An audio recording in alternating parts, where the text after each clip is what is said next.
C'est l'été. Quoi de mieux qu'un petit coup de pêche entre potes? Deux potes, que nous nommerons Pierre et Thomas, se retrouvent un vendredi soir et décident de partir tôt au petit matin pour aller faire un coup de pêche. Pierre, le propriétaire, prépare son bateau et tout le matériel de pêche. Thomas se vante d'avoir les meilleures leurres et garantit qu'il va pêcher 4 thons à la minute. Là, qu'il est pas un gelin celui-là. Là. Pierre, bien évidemment, se moque. Ah, que serait un coup de pêche calédonien sans cette bonne vieille mentalité? Bref, les voilà donc partis à 4 h du matin, les glacières remplies de glace, le carburant pour le bateau est prêt, le carburant pour les pêcheurs aussi.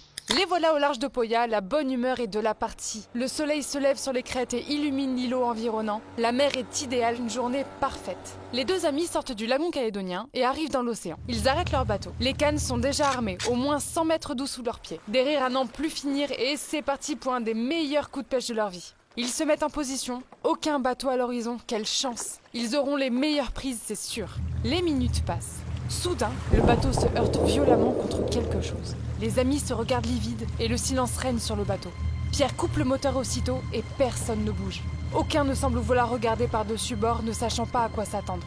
Seul règne le claquement des vagues sur le bateau et les cliquetis des leurres contre les cannes. Voilà pourquoi je préfère la chasse, moi. L'un se décide à parler et s'interroge en demandant ce qui s'est passé. Le propriétaire va directement voir si le moteur n'est pas endommagé, pendant que Thomas s'approche doucement à bâbord pour en savoir plus. Ils sont en pleine mer, rien à l'horizon. Ça ne peut pas être une patate. Pourtant, le choc était tellement violent. Les amis s'interrogent. Pierre, pour détendre l'atmosphère, fait référence à un iceberg. Mais Thomas ne semble pas vouloir en rire. Ils décident donc de changer de spot, toujours stupéfaits et dans l'incompréhension.